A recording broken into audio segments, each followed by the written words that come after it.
Yeah, okay, these are, yeah, okay, yeah. Now, in my summary, I know some of them, they always say, we have the notice, location map, the survey. I just give the extra stuff, like in addition to the stuff submitted. But, yeah, exactly. Sure. Hello, everyone. It's going to be a long one today, hopefully, or maybe not. Okay, can we get started? Okay. Good morning. During the declared emergency, Committee of Adjustment virtual public hearings are being conducted by electronic means through WebEx, an online digital platform, and streamed on the Toronto City Planning YouTube channel. These measures are necessary to comply with physical distancing requirements and a provincial order that limits attendance at public gatherings. This will be a virtual public hearing, and participants who have registered in advance will be able to make their presentations to the committee using WebEx, an online event that is being moderated by city staff. Anyone wishing to view the hearing may do so by watching on YouTube. Participants who have registered in advance will be connecting either by their computer, a phone or tablet app, or by telephone. All participants will automatically be muted on entry, and when your item is called, each participant will be unmuted by the moderator, one person at a time. Only the committee members will be participating by video.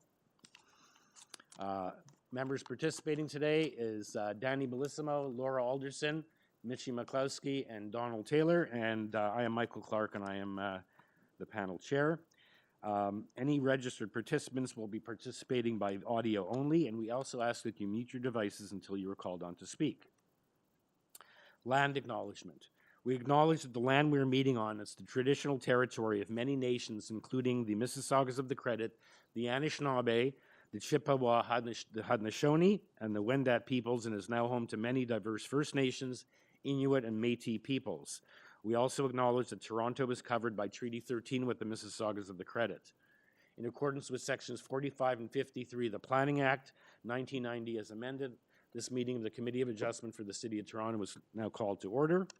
The Committee of Adjustment considers applications for variances from the provisions of the zoning bylaw that apply to the property, permissions to extend or alter lawful non-conforming uses, and consents to sever property to create new lots. Anyone who wants to receive a copy of the decision of the committee on an application must submit a written request for a decision by email. Please ensure that you include your name, address, and your email address, because Committee of Adjustments and the TLAB, in the event of an appeal, will be sending notifications and appeal updates by email. If you do not agree with the decision of the committee rendered here today, decisions may be appealed to the Toronto Local Appeal Body, TLAB, or in some limited circumstances to the Local Planning Appeal Tribunal, or LPAT.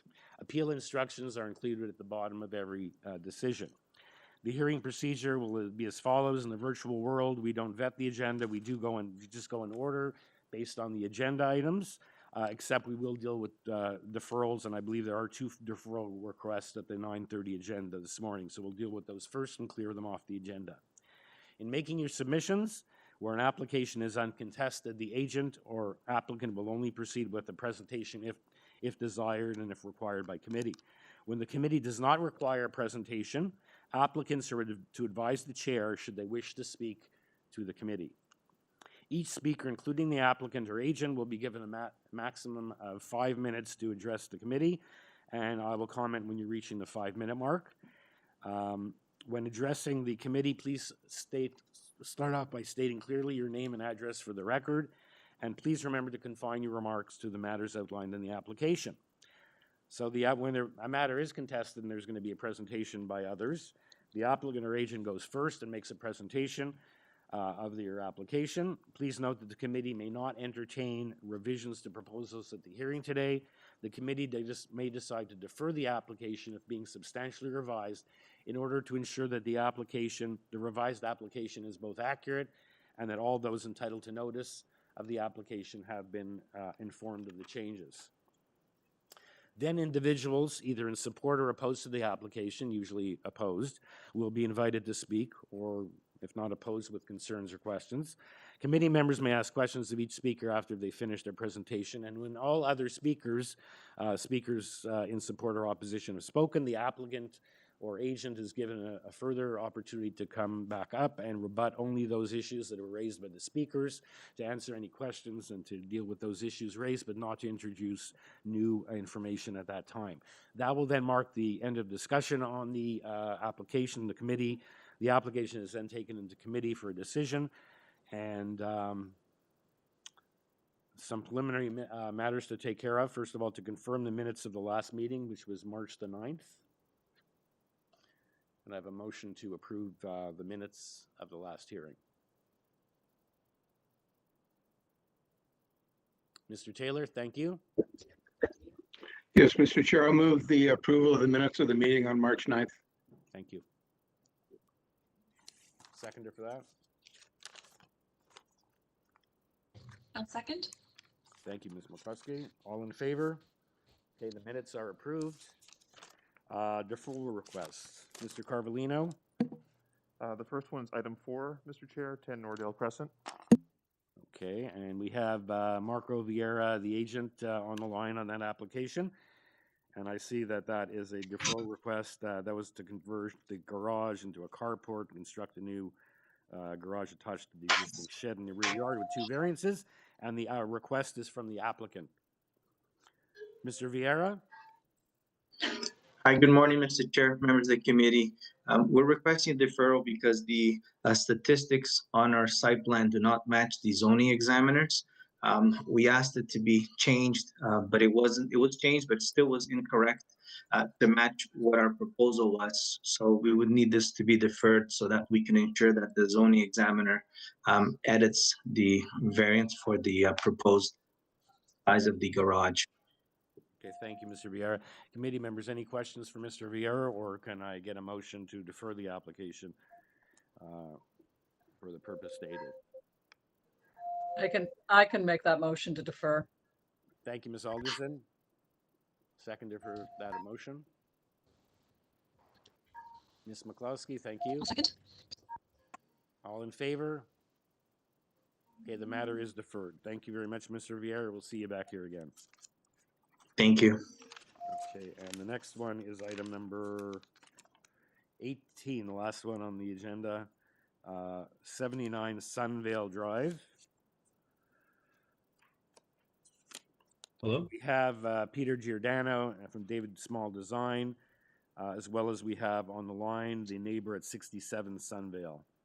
Mr. Giordano, welcome. I understand this is a planning request by planning and the applicant as well, right?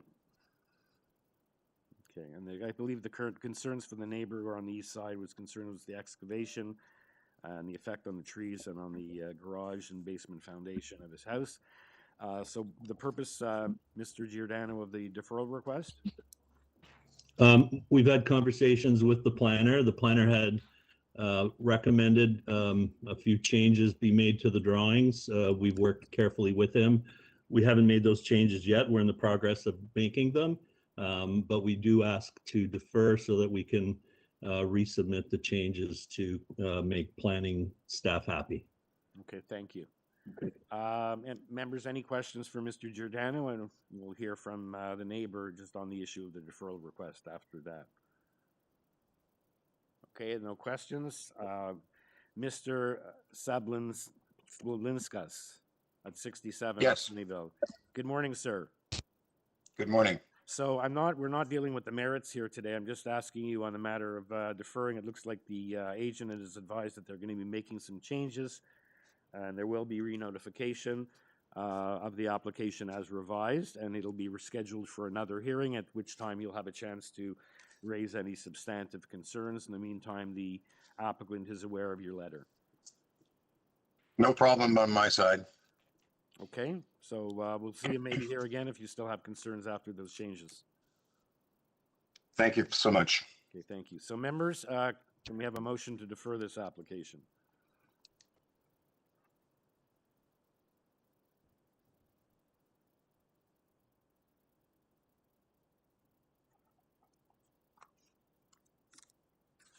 Danny Bellissimo moves for deferral. Thank you, Mr. Bellissimo. Seconded for Mr. Bellissimo's motion. Ms. I can Alderson, second that motion. thank you. All in favor? The matter is deferred. Thank you, Mr. Giordano. Thank you, neighbor. Thank you, Mr. Chair. Okay, so we can go back up to the top of the application for application item number 1, 98 Meadowvale Drive. It's an application to construct a 2-story west side addition, a new attached garage on the north side, a new front porch and a rear deck. There are 8 variances. We have a revised zoning notice and plans. We have the applicant's presentation materials. Planning is asking for a condition of approval in the event of approval that be tied or constructed as illustrated on the revised site plan as relates to the rear yard setback variance. And we also have a petition in support. Registered to speak on this application is only the agent, Franco Romano. And Mr. Romano, welcome. Good morning, sir. Thank you for having me. Okay, so you have 8 variances. Committee members, does anyone like a presentation from Mr. Romano? Okay, Mr. Romano, it looks like committee members don't require a presentation. However, is there anything you'd like to advise us before we deal with any, go to a motion? Just that the staff recommendation is appropriate in this regard because of the unusual nature of the north lot line being the rear lot line in this instance. Okay, and we have your So presentation I'd slide. support that recommendation. Yep. Correct. Okay, so you agree with the condition being requested. Committee members, if there's no questions, is someone ready to make a motion?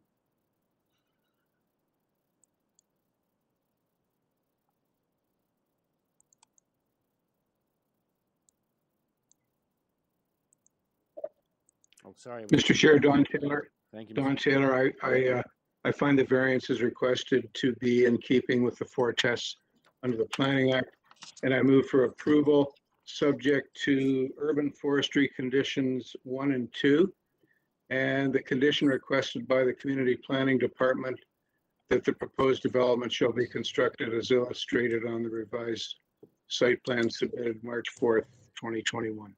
Okay, thank you, Mr. Taylor, and thanks for catching. I forgot to mention the urban forestry in my opening outline of what's before us. Seconder for Mr. Taylor's motion. Danny Bellissimo seconds the motion. Thank you, Mr. Bellissimo. All in favor?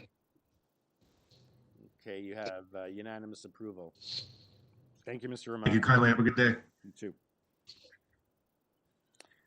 Okay.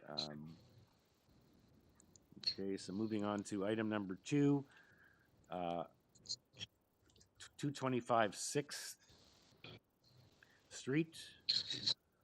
It's an application to construct a 2-story detached garage in the rear yard.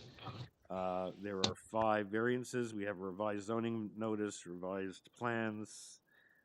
Transportation has no objection. Planning has a condition of approval regarding variance 3.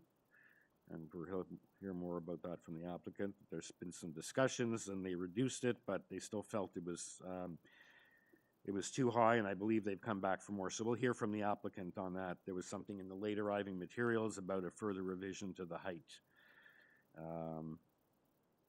We also received in the late arriving materials a revised notice and a petition in support. Mr. Grisola is the agent registered to speak on this matter. Good morning, committee. My name is Andre Grisolia. I'm the authorized agent for the owners of 2225 6th Street. We've reduced the height, and I know that the planning department still wants to see it at the 6.4 meter mark. I'm going to leave that to the committee. We'd like to keep it, but if we have to reduce it, we're okay with that also. Okay, it's on the screen. Yes, we originally had it at, you had it originally at 8.85, you reduced it to 7.09 meters, and community planning is still requesting it be modified to 6.4. Is that correct? Variance number 3. Yes. Yes. Whereas 4 meters, the height of a garage normally. But so I guess we should ask you, what's the purpose of this garage, to have a 2-story garage? What's the purpose of the second floor? The storage. Okay, so it's And they're willing to sign off on any affidavits with regard to the use. right. So community planning is asking, first of all, the issue about the height, and also that no part of their detached garage be used as a biddable space. So you're agreeable to that condition. Yes. But you're still pushing for the extra height to allow a second floor, because obviously you won't be able to get a second floor. Could you get a second floor at 6.4 meters? 4 is permitted, Yes. and that's my question. I guess you could, but what would be your height on the second floor if you were to do that?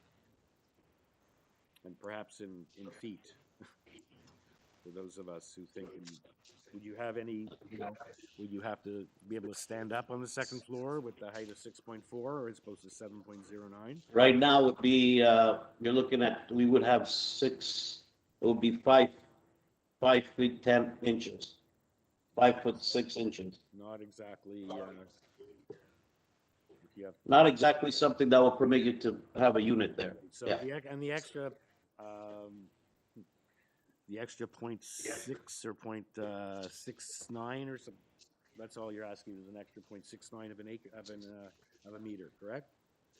Yeah. Yes. Okay, let's see if committee members understand the issues. Any questions for you?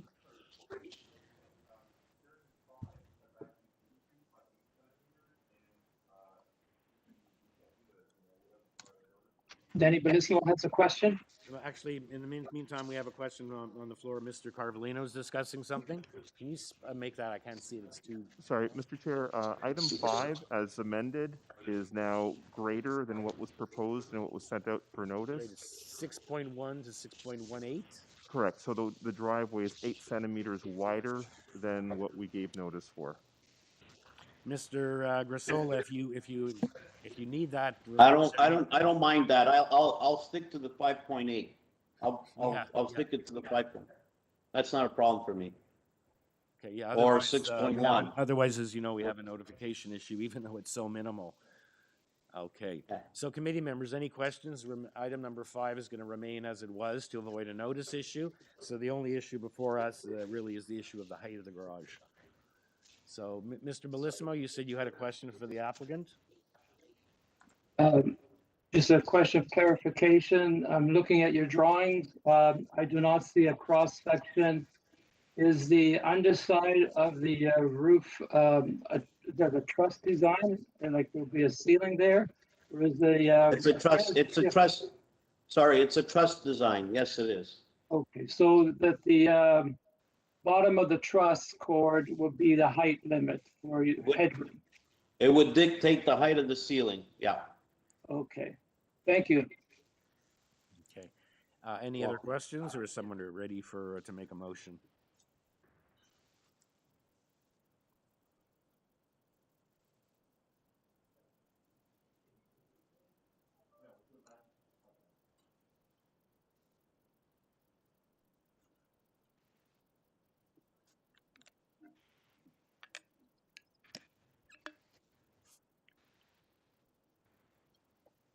Yes, Mr. Chair, Don Taylor speaking.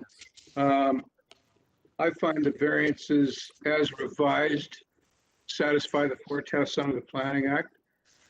So I would move for approval of the application as revised with the condition of the Community Planning Department that no part of the detached 2-story garage be used as habitable space. Okay. And the other condition was, I think, what you agreed, you give him Expectation. 7.09 as the height. Thank you. Yes. Okay, seconder for that? I'm Danny happy to second. Bellissimo seconds the motion. Danny Bellissimo? Thank you. All Yes. in favor? Okay, you have unanimous approval. Thank you. Hold on, one point of clarification. I believe Ms. McCluskey had a conflict of interest to state at the beginning of the meeting, and we should just go back. Just to Oh, confirm. okay. I realized I forgot to ask if any members had any conflicts on this morning's agenda items. I apologize for that. So we'll mark Ms. McCloskey as absent and having declared an interest. Sorry? Oh, for another item. Okay. That's fine. Item 13? Okay, Ms. McCloskey, item number 13. That's correct. Okay, you have a conflict. I believe you're required to state the nature of the conflict.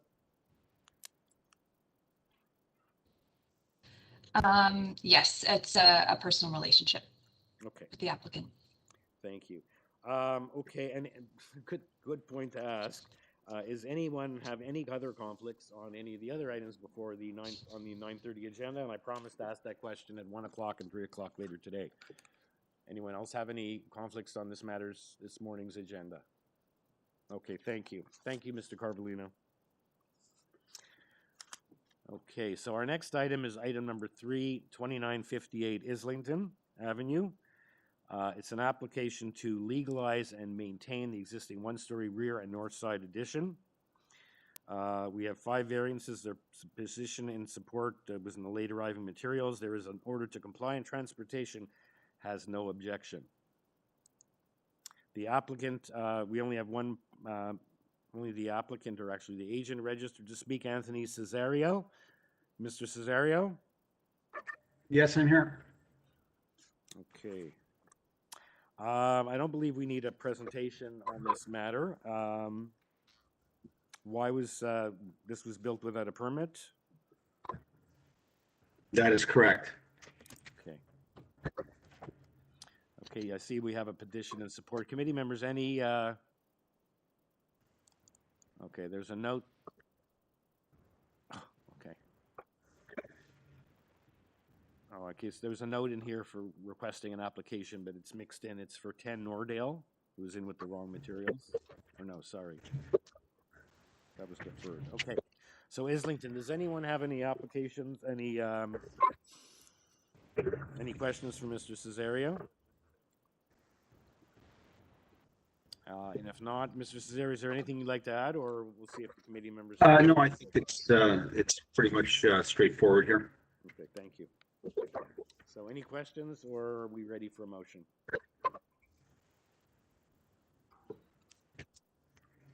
I'm ready to make a motion. Thank you, Ms. Alderson. I was really quite encouraged to see transportation said they were okay with one parking space. One parking space deficiency based on the proximity to public transit. So I was very encouraged to see that they actually put that in there. So I'm happy to make that motion. I believe it meets the 4 tests, and there you have it. Thank you, Ms. Alderson. Second to that motion. I'll second that, Michael. Thank you, Ms. McCluskey. All in favor?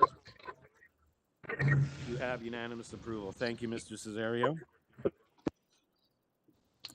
Mr. Chairman, I apologize if I can just interrupt. We have a new call-in user. I just want to see who that is. Okay. So if you just called in, we have a call-in user with the phone number that begins with 416-566. Can you identify yourself, please? Yeah, that's Jake. I kept on getting disconnected from the WebEx, so I just called in. Okay, sorry, for what item, please? 17. Oh, Jake Shin. Okay, Yeah. got it. Okay. It just kept on getting disconnected at WebEx, so I just maybe I thought this would be better. Okay, if that's the case, then just stay on the line there. Thank you. Yep. Okay, item number 5, 106 North Queen Drive. Sorry, North Queen Street. It's a drive. On my agenda sheet it says drive. On my notice it says street. Okay. This is for a 1-story addition, and there are 4 variances. We have revised plans, revised cover letter, and zoning notice. We have an email for clarification that they're providing 57 parking spaces, and we have a previous decision from August 2001. Planning has no concerns. Transportation has no objection. There's no urban forestry on this, so the speaker, we only have one speaker again for this application, is the agent Boris Renznuski. Hello, sir. Good morning. Good morning. Is there anything, I don't believe we need a presentation for this, unless the committee members will see if they have any questions, or if there's anything you'd like to add first, sir. All of the improvements have been made in close collaboration with city staff through the site plan control application process. And please note, there are letters of support from city planning and from city transportation staff. And also economic development staff have been tremendous, and the project will be a candidate for the IMET property tax incentive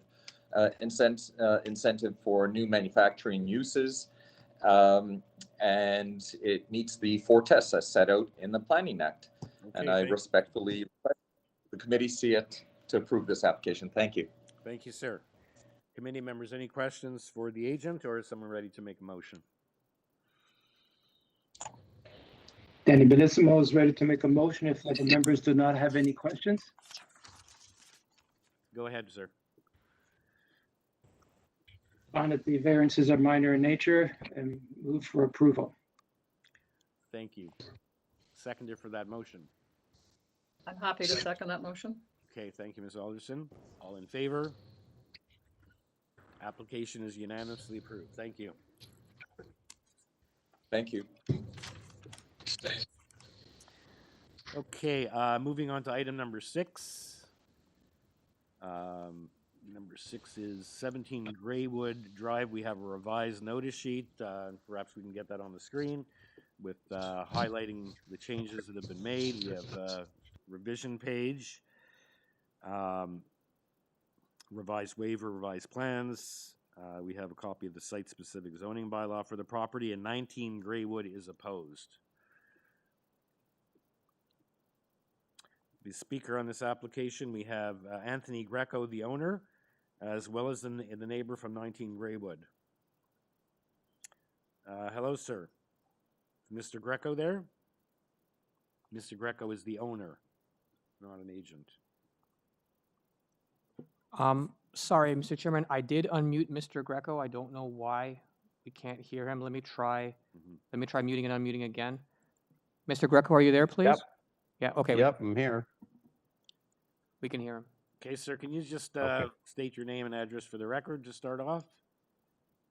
Anthony Greco, I'm the owner and agent of 17 Graywood Drive. Okay, I just introduced the application as to what you're seeking to do here, build a new detached dwelling with an attached garage, and the variances, and we have up on the screen the changes you've made to bring this application more into compliance. We do have an opposition letter. We also, I did mention there's Urban Forestry is requesting their condition number 2 on this application. So perhaps you want to give us a brief presentation, or perhaps if you want to wait to hear what the neighbor has to say, we do have the neighbor's letter, which I assume you've had a chance to see on the website.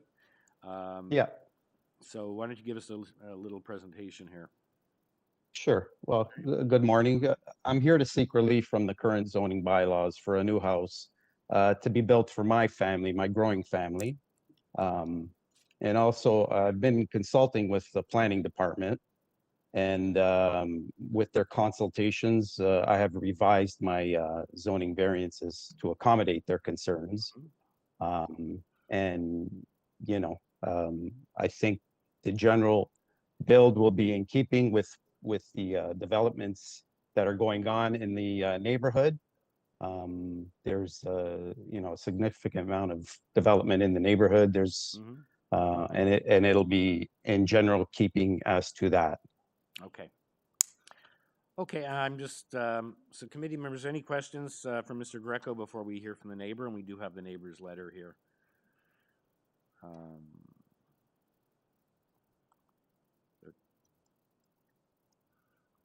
Okay, having there are no questions, we'll then hear from the neighbor, and Mr. Greco, you'll have a chance to respond. Either Janine or Ernie DiPolito. Hi. Hello. It's Janine DiPolito at 19 Graywood. Let me know, please, if my audio is not good enough. No, it's really good. Hearing you. Okay, thank you. Okay, so yeah, we have your letter. We have your letter, which talks about, you know, general requests that bylaws should be observed.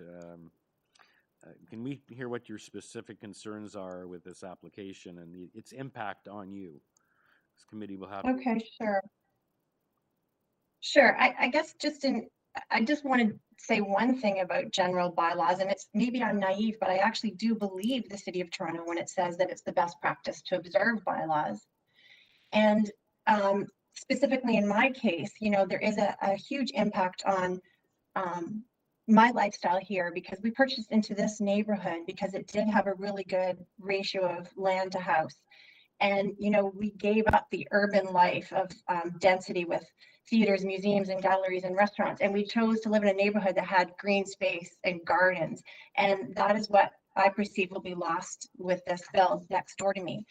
I see the modification, but increasing the length by an extra meter along the west side, as well as encroaching on the property line there, or the encroachment on the west side, will extend that huge sort of wall, that dark corridor of shadow, right into more than half of our yard. And, you know, that's why we purchased our house, is for the yard. And then augmenting that 1 meter extra is an elevated and extended covered platform that is half a meter higher than what is legally allowed. So I have this very tall, very long block on my east side now that effectively turns my yard into a kind of fishbowl that denies us the basic pleasures of hosting our family or growing gardens or simply reading in the yard without feeling that we're, you know, being looked down on. And also very significant is in the design, you can see that there is a large stairway window on the west side, which is directly across from my daughter's bedroom. And that will deny her privacy and sunlight. And she's going to be forced to keep that window completely closed, the only source of light for her, because there's no way she's going to live in a place where people can peer into her bedroom while she's sleeping or dressing. And I think it's a real gross injustice to flood a stairwell with light while denying a young woman her bedroom light. And I did a survey of my neighborhood. I just walked around one block of new construction, and 5 of those houses had no windows on either side out of respect for their neighbors' privacy. And 12 of those houses had very small second-story windows, like a bedroom or a bathroom window. So there would be bedroom to bedroom, bathroom to bathroom, both parties looking after privacy. Only one house in my neighborhood has a large stairwell window, and that is, I think, one of Mr. Greco's other builds. And the difference is, it was built directly beside another new build house that had a stairwell window. So you have a private space looking into a private space. I mean, a public space looking into a public space, which is not ideal, but it's not the inequitable situation of a stairway looking into a bedroom. You know, I just think that I hear what Mr. Greco says about, you know, a trend in the neighborhood, but the trend in the neighborhood is increasingly taking over more lot, bigger house. And that has happened in less than a decade, because new builds like 8 years ago were working much more within the bylaws. New builds now are pushing the envelope, and breaking those bylaws perpetuates the belief that it's really okay to build a new house that crowds, shades, and overwhelms an existing house. I believe that it is very easy and very possible to design a very large, very profitable home that is within the bylaws.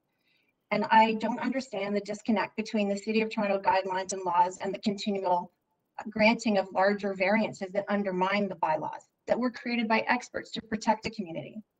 I'd really like you to take the time to consider our request to remove that stairwell window, deny the 1 meter extension, and deny the half meter increase in height of that deck at the back. Because, you know, we are real people that are deeply affected by this builder who's building this new house and compromising our home. Okay, thank you. Thank you, Mrs. DiPolito. Does anyone have any questions for the neighbor before we go back to Mr. Greco for his reply? Okay, Mr. Greco? Sorry. Yes, hi. Sorry, I missed the first minute of that conversation. I guess my mic, my earphones weren't working here. Anyways, I caught the tail end of it. With respects to the concerns of the neighbor, you know, I hear her concerns. I'm looking at the site plan. If you see the new build compared to what's existing, it's basically the same footprint on the west side. The deck, actually, the new deck that I'm proposing is an improvement of the current deck that's there. It's going to be roughly 8 feet in from the property line, as opposed to the existing wooding deck is 5 feet from the property line. I'm going to be also lowering it a little bit. But I mean, the way the topography is of the backyard, it just slopes right down. That's why it has to be raised up.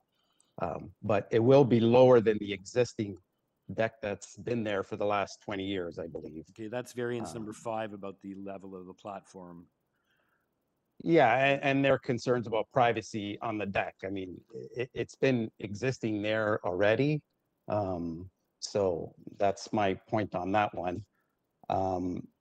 In terms of the window, I don't know. I mean, it is a stairwell window. It's not going to be a window that's going to be opened or viewed. It's more for residual light. The actual platform for that stairwell would be considerably lower than the second floor. And actually, there's also a window there on the existing home that is directly across from the daughter's room, or that's her window on that side. So it's already pre-existing the way it is now. So, I mean, you know, in terms of privacy, more than likely 90% of the time, those drapes will be drawn on that window to get filtered light. But I guess I can, you know, talk to the neighbor and discuss something that's more suitable for everybody. In terms of the privacy, I mean, right now there's really no privacy in between the 2 lots, which to me, you know, I don't understand, because, you know, if you're so concerned about privacy, why wouldn't you make your lot private? Right now, there's just a chain link fence, and there's hardly any shrubs or trees in between the 2 properties. And you know, I would be willing to, you know, at least put a privacy fence up between the 2 yards to work with the neighbor. And you know, I think that's about it. It is in keeping with the current development that's in the area. I mean, you know, I'm not sure what more I can say about the development. I guess I'll leave it up to you guys. I guess you're 1 meter over in length, just to summarize. The height of that platform, it looks like you're allowed at 1.2 meters above the ground, and you're at 1.63. So you're over by 0.43 of a meter. It's about 1.5 feet higher than you should be. So I hear what you're saying, that, you know, this is appropriate or consistent with other development in the area at these numbers, at the 0.61 times the area of the lot, at the coverage numbers.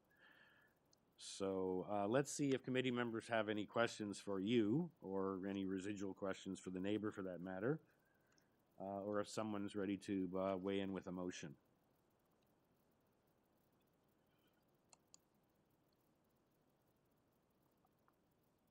I actually have a question of the applicant. It's Laura Alderson. I'm wondering whether or not you had considered putting a privacy film on that window in question that is so concerning to the neighbor. I mean, that's something that we can explore.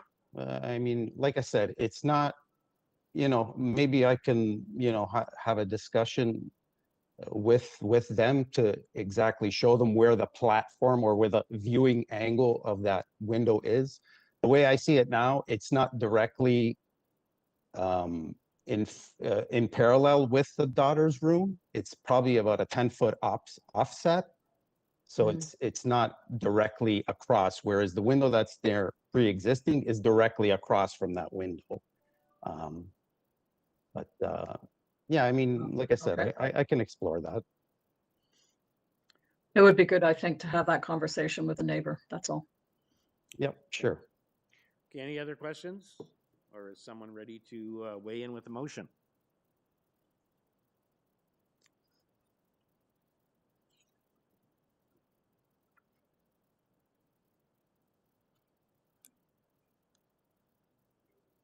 And Mr. Chair, John Taylor.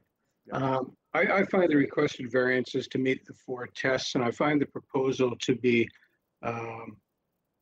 From an impact point of view, I would suggest that it has minimal, if any, impact on the neighboring properties. In fact, in a couple of instances, it may well be an improvement. So I'm prepared to move approval, subject to urban forestry condition number 2. And I would add that I would make the suggestion made by Ms. Alderson that the applicant be encouraged to consult with the neighbor on the positioning and the see-through issue with respect to this side window. Okay, thank you, Mr. Taylor, for that motion. I have a seconder for Mr. Taylor's motion. And I'm happy to second that motion. Thank you, Ms. Alderson. All in favor? Okay, the application is unanimously approved. Thank you, Mrs. Lito, and thank you, Mr. Greco. Thank you. Okay, our next application, item number 7, 44 Broadfield Drive, is an application to construct a second-story addition above the existing dwelling, a second-story front balcony, and a new covered front porch. There are 5 variances. We have revised notice, and we'll put that up on the screen showing the changes, which is, we're seeing that on a number of applications here today, which is a good thing. It shows that the applicants are making changes in response to preliminary concerns from community planning, and so it's good to see that sort of movement rather than having it have to happen at the meeting and then have it adjourned to make the changes. So we have revised plans, revised zoning notice. We have an email from planning that they are now satisfied with the updated plans and zoning notice. And we have opposition from Unit 17 at 4357 Bloor Street West in terms of a letter. We have Urban Forestry requesting item condition number 2, and we also have several other speakers registered, including the next door neighbor at 46 Broadfield. It looks like we have the applicant at 44 Broadfield Drive, Peter Derry. I understand that the agent is Nafis Zangiabadi, but we also looks like we have 1, 2, 3 neighbors, and we have, it looks like the applicant also on the line, Mr. Derry. So I hope that's correct. Mr. Chairman, we could not reach Tanya Dmitrievich, the first neighbor at 46. I don't see her in the participation list. We'd reached out to her.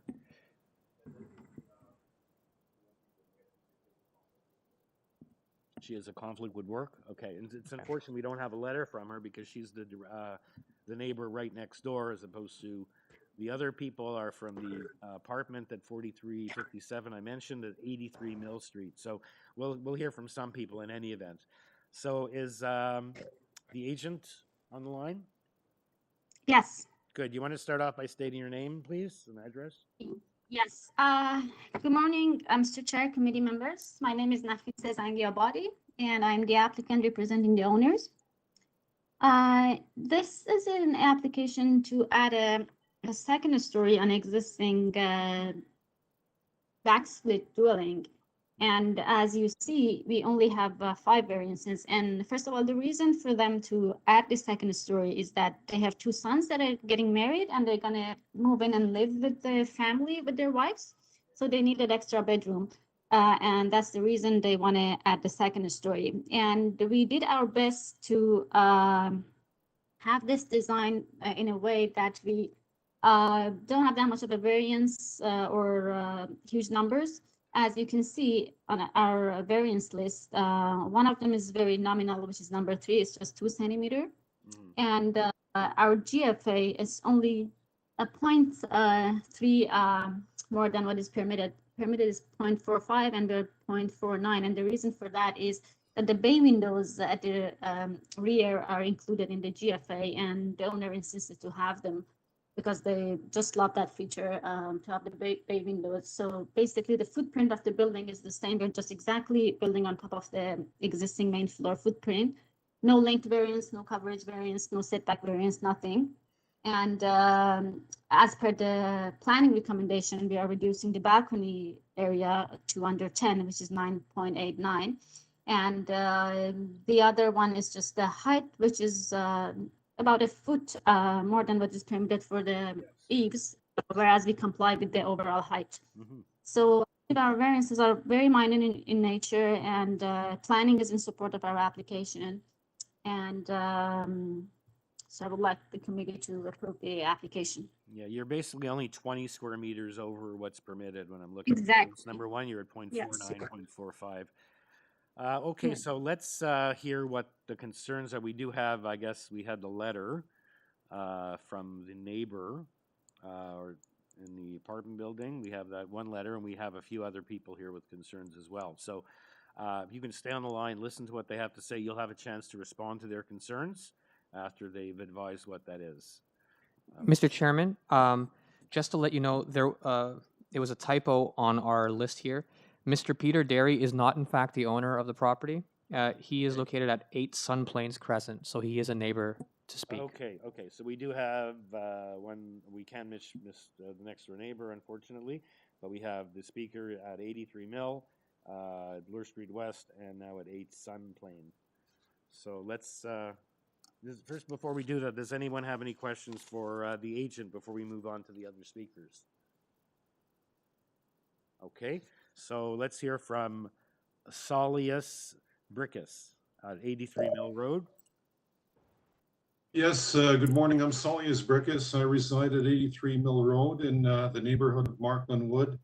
Well, my concern for today is the roof design of the proposed addition. You know, as you've noticed, most of the roof pitches in the Markland Wood area were close to the original roof design of the existing house, which was 612. The new roof pitch design in the drawings lists it's 3/12. You know, it looks, you know, my only concern is if somehow, some way, if they could redesign the roof so it'll be in line with most of the roof designs in Markland Wood.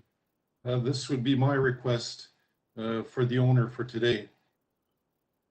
Okay, and I see that the neighbor who did write in, that was one of her concerns as well. She says the roof structure, we'll hear from her, is combined curve patterns. The rest of the neighborhood has roof structures that are all straight lined, hip and valley styles with acute or obtuse angles. Proposed curved roof pattern do not seem to fit into design character. It would be possible to modify roof design. So we're going to hear from that person. So, okay, so your concern is with the roof design? Correct, yes. Have any questions for this speaker before we move on? Okay, thank you, sir. We'll move on to the next speaker, Catherine McClarty, who actually wrote in the letter, who I just read it from, and she has 3 points in her letter. Hi there. Yes, Catherine McClarty, and I'm in the townhouses across the street from 44 Broadfield, unit 17 at 4357 Bloor Street.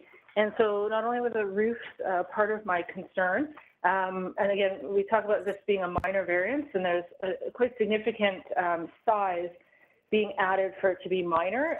From my take, sorry, the dog just saw something outside. So it is taking it to be quite large. And I realize now that obviously from the owner, they're adding family members who are going to be living there. So there's 3 families now living in the house as well. So that, I guess, is an additional concern. And then the last concern is just that if at some point something changes financially, that they end up going to stucco over the planned brick. We're seeing more and more of these stucco homes in the neighborhood, and they just don't really fit, again, with the nature of the neighborhood. Mm-hmm. So those are my big concerns. Okay, and I see that your dog echoes your concerns. Clearly. Yeah, so just to let you know, Ms. McClarty, we're not the design police. Whether it's brick or stucco, we're not really, that's not within our purview. We deal with the built form. So we're not design police here. So hopefully you say it's supposed to be brick in terms of cost factor, unless you know something we don't know. So hopefully they're going to build it in brick, and that's going to be to your liking. But we don't have any authority to. I guess my point would be is if the plan, if what they're submitting says this, and that's what's kind of being approved, I guess I would sit there and say that that would be an integrity issue if they went against that per se. But obviously that's not your concern. That's fine. Interesting, because you're saying it's it shows that they're building, while the plans propose the exterior facade will be brick, I'm concerned this may revert to stucco should cost become a factor.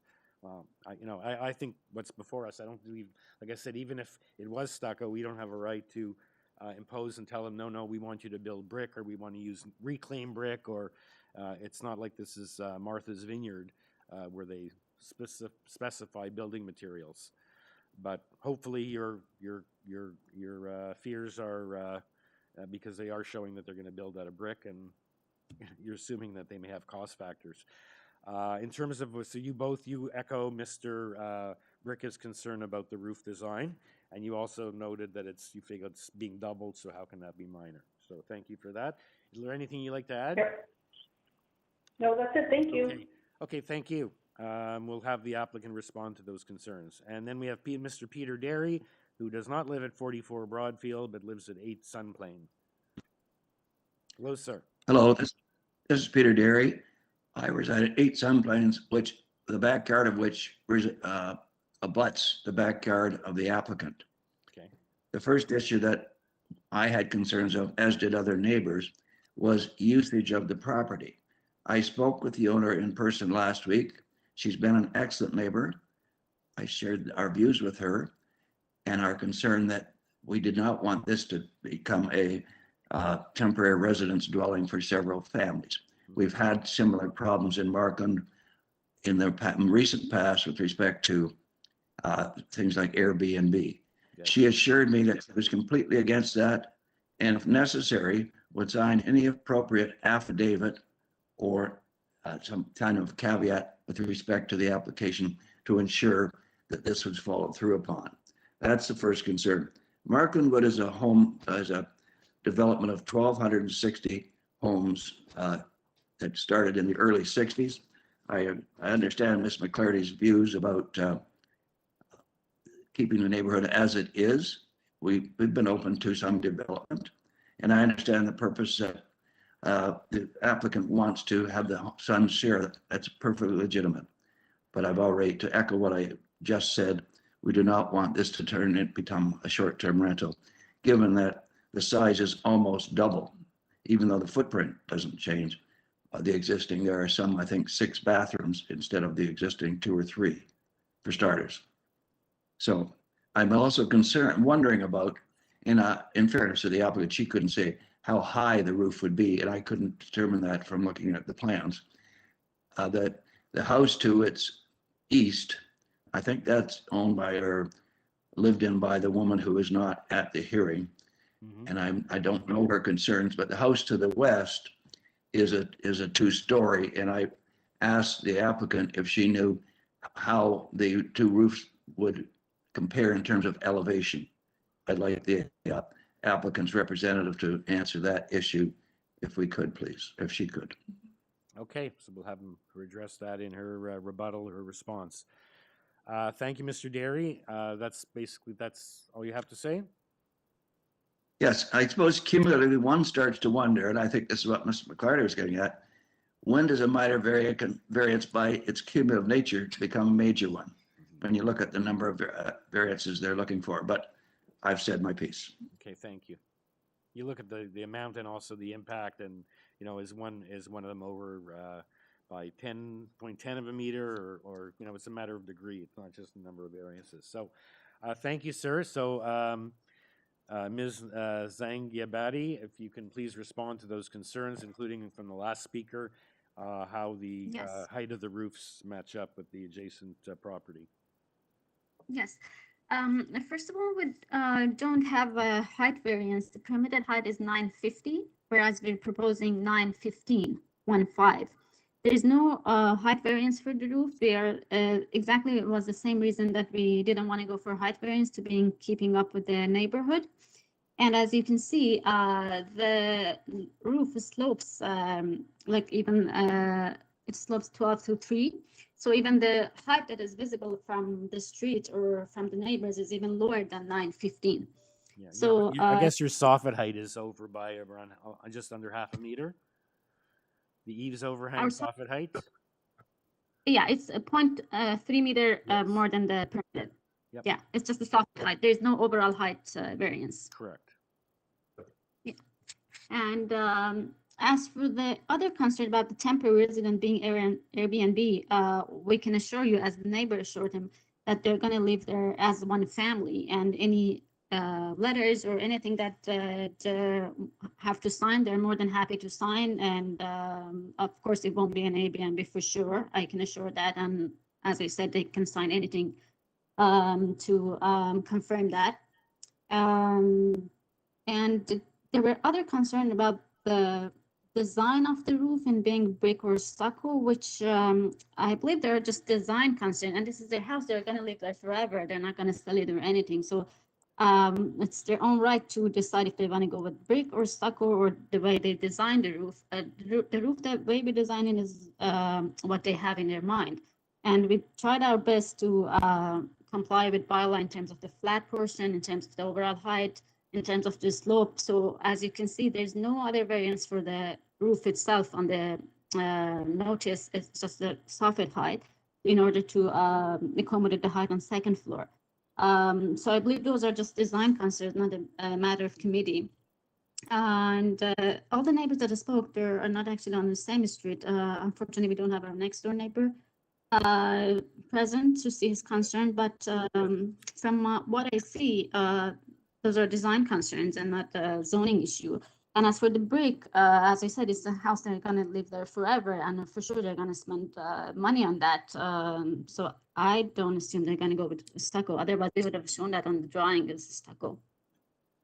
Okay. And I think there was, right, they were talking about the curvature, the type of the roof, the style of the roof. Right. Yeah. Style of the roof is the style that they wanted to have it. Like it's their preference. And I don't think it's a matter of committee because there's no zoning issue with the roof. Okay. Thank you. Committee members, any questions for the agent or actually for any of the speakers at this point, or we'll bring it into committee for a decision?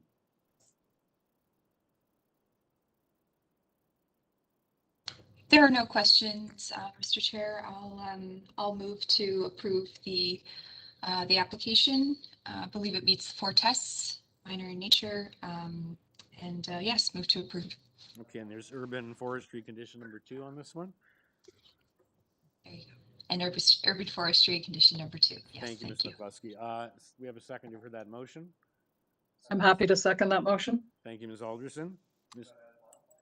As modified in terms of the right, and the revised notice with the changes noted. Yes. Okay. Okay. Thanks for clarifying that, Mr. Carvalino. All in favor? Okay, you have unanimous approval. Thank you, neighbors, and thank you, applicant. Thank you. Okay, our next application, item number 8, 43 Saybrook Avenue.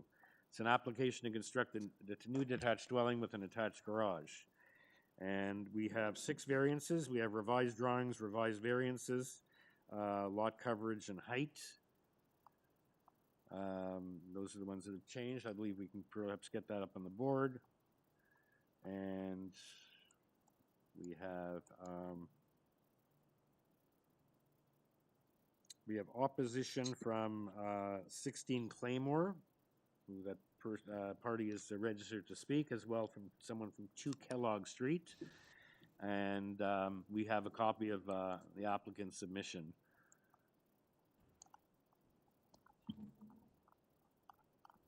And then the plans, and that's all we have. We also have urban forestry in this instance is requesting conditions 1, 2, and 3.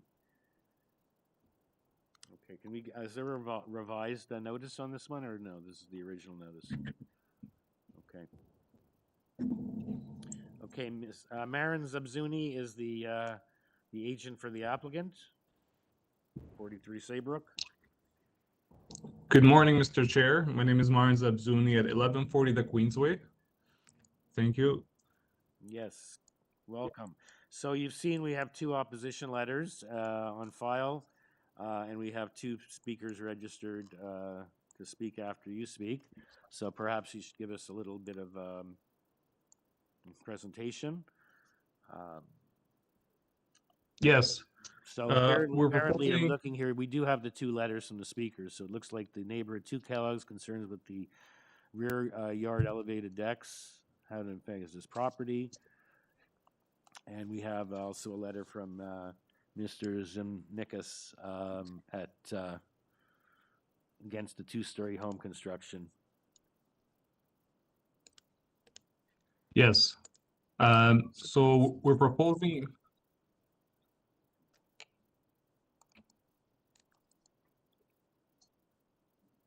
Mr. Zabzuni, did we lose you? Yeah, okay, so we're proposing a two-story dwelling, a new home, and we've been working with planning on this home. That's why there was a revised set. We actually eliminated the building height variance and we reduced building length and lot coverage as well. So this is a traditional home. We read the letters from the neighbors. One of the neighbors mentioned that they don't want any two-story developments at all, which, you know, it's an allowed, permitted use. I don't know if there's much to add to that. There's plenty of development and new homes in the area. It's a growing area. And in terms of the rear deck, if you look at the drawings, it's actually quite close to the ground. Like the whole house is permitted to be even higher in terms of first floor height, but we in order to reduce massing, we sank the house close to the ground, so the deck almost acts as a patio. It's very close to the ground, and I don't think will cause any negative impact to the neighbors whatsoever. And again, we've been working with planning for these revised sets. We think the application is quite minor, and that it meets the fourth test. It's a home for a growing family that, you know, the homeowners love the area, and they're looking forward to this home to live in. So let me know if you have any questions. Okay, thank you, Mr. Zabzuni. Committee members, any questions for Mr. Zabzuni before we move on?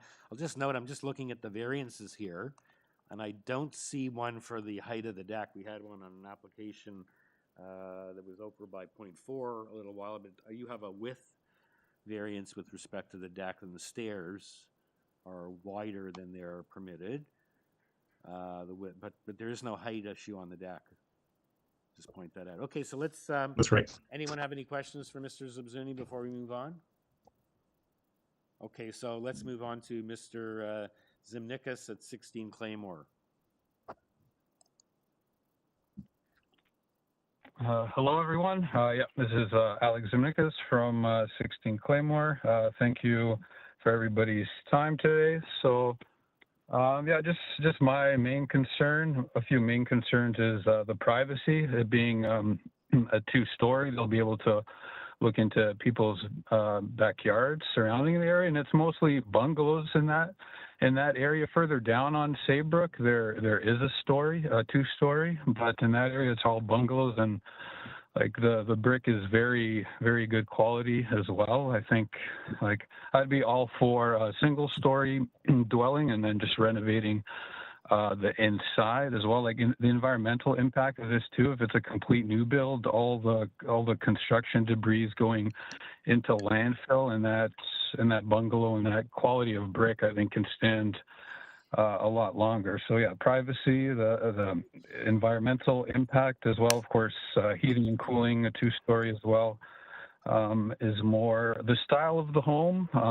Hopefully it matches the bungalows as well. They did build one further down on SAYBROOK that does not fit the area at all. It's a very big flat roof, very modern looking, and it doesn't fit. So I'm hoping it's not one of those that kind of that kind of stands out like a sore thumb. So just for privacy's sake, the environment and the style of the home as well. So thank you for your time, everybody. Okay, thank you, sir. Anyone have any questions for Mr. Zimnikas before we move on? Okay, so let's hear from Matthew Emery at 2 Kellogg Street, and we have Mr. Kellogg. Mr. Chairman, we weren't able to reach Mr. Emery, so it's only the one neighbor speaking. Okay, so yeah, his letter, he said he lives next door. He does not have an issue with the proposed development. He's concerned with the 2 proposed rear yard elevated decks, how this may affect privacy and my property value with the lower deck elevated by approximately 2.5 feet. Visibility from the deck extends above the fence directly into our backyard and pool area, significantly reducing the privacy and ability to use our rear yard in the same way. But as I noted to mention to Mr. Zabzuni, I don't see a height issue with the deck. So that is his letter. Okay, so Mr. Zabzuni, so if you'd like to just respond to briefly to what the neighbor at 16 Claymore had to say. He's just opposed to this 2 stories. He'd love to see it remain a bungalow. And Mr. Kellogg's concern, which I just read into the record. Yes, no problem. So I understand, living in the area, development is not always an easy thing. If it helps, we are proposing a traditional home instead of modern. If the neighbor prefers that more, at least he can rest easy that he'll be seeing something that I think fits the area. A lot of development. It's a permitted use for the 2 stories. So hopefully once the neighbor sees it, he'll be content with it. But there's not too much more I can add to this as it's a permitted use. So I hope that the neighbor will take that into consideration and be satisfied with the home in the area. And in regards to the rear deck, again, it's not a height variance, and we even have more room to raise it if we want it as a zoning bylaw. But again, the whole point is to drop the house, sink it to the ground as much as we can in order to reduce overall massing and to be more comfortable when you go up the stairs and down, so that there's not so many steps. That was important for the homeowners as well. They wanted more accessibility. So again, it's very minor. The height is not a variance, and we hope that the neighbor will appreciate that. Okay, thank you, Mr. Zabzuni. Any follow-up questions for Mr. Zabzuni or the neighbor, or is someone ready to weigh in with a motion on this application? If no one has any further questions from the committee, I'm prepared to make a motion to approve the variances. I believe they're minor in nature with the conditions that urban forestry has laid out, conditions 1, 2, and 3. Thank you, Ms. Alderson. Seconder for that motion? I will second, Mr. Chair. Thank you. All in favor? Okay, you have unanimous approval of the application. Thank you, Mr. Zabzuni. Thank you, Mr. Zimnakis. Thank you. Okay.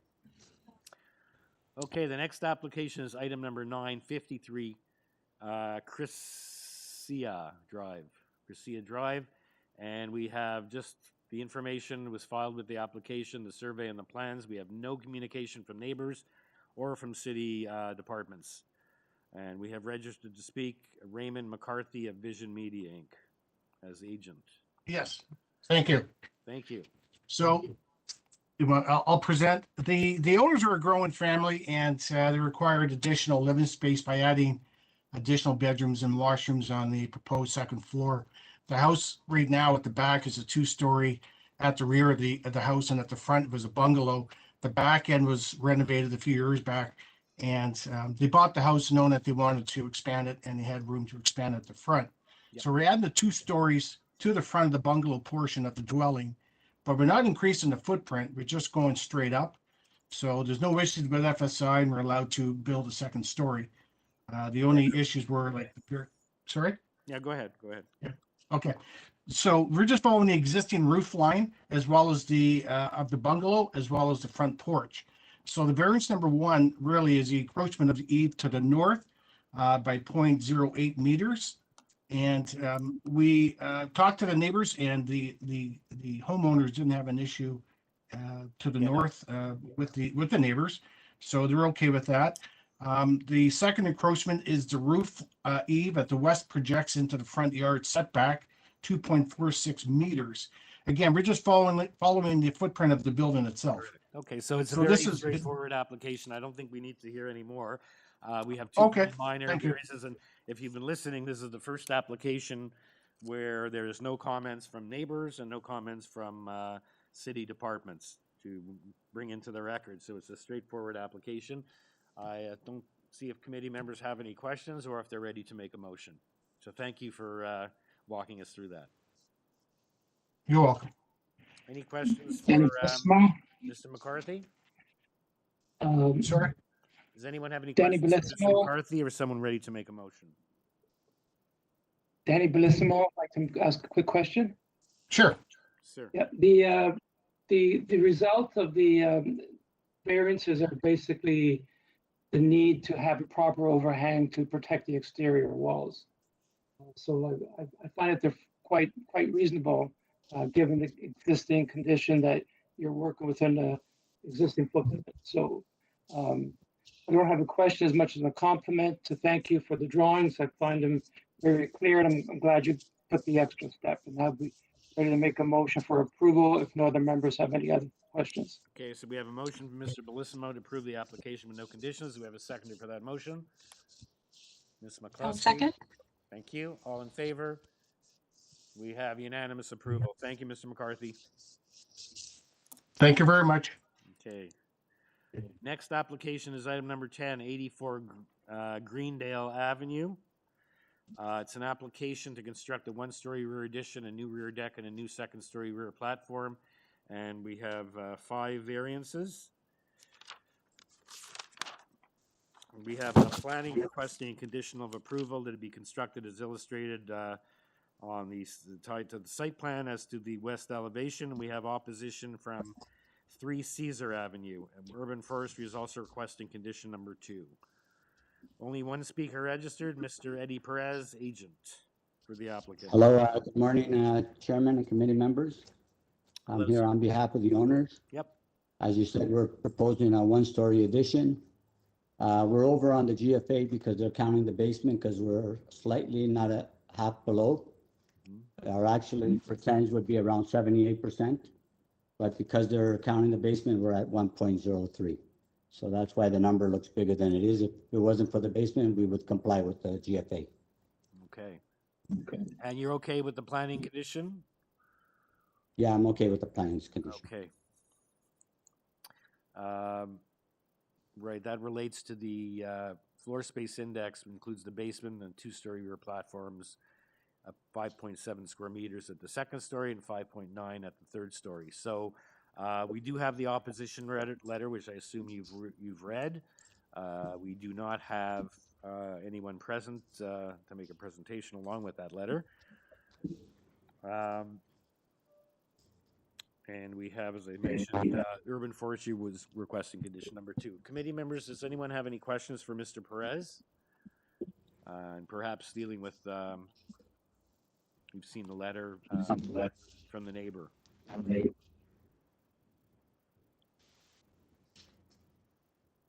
Okay, if no one has any questions for Mr. Perez, is someone ready to make a motion?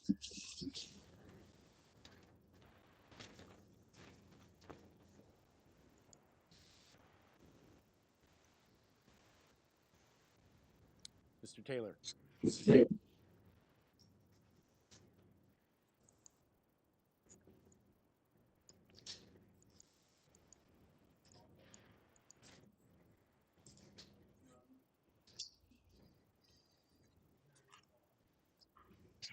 Taylor, you're on mute.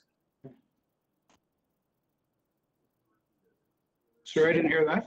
No, we didn't hear You were on mute. Yeah. You were on mute. I couldn't hear you. I just. Oh, sorry. I find the variances to meet the 4 tests under the Planning Act, and I move for approval subject to Urban Forestry condition number 2 and the condition requested by the Community Planning Department. Thank you, Mr. Taylor. Seconded for Mr. Taylor's Happy to motion. second that motion. Thank you, Ms. Alderson. All in favor? Okay, unanimous approval. Thank you, Mr. Perez. Thank you very much. Okay. Okay, item number 11, 105 Hay Avenue. We have a revised notice, revised plans, cover letter, and we have planning requesting a condition of approval that it be constructed as illustrated on the site plan, held on file as it relates to proposed side yard setback and lot coverage, which includes the existing rear yard shed. We do have in the supplemental, first of all, Urban Forestry is requesting condition number 3. In the late arriving materials, we have supplemental material, a study of coverage and FSI variances from the applicants, photos, and a petition in support with, I believe, 6 + 1 6 signatures and plus 107 right next door. Registered to speak on this application is the agent Elena Lacheva. That's the only speaker. Hello, everybody. Do you want me to present the application? Committee members, would you like a presentation on this application? And it's not, we have no opposition. So perhaps I can just ask you, committee members don't appear to require a presentation.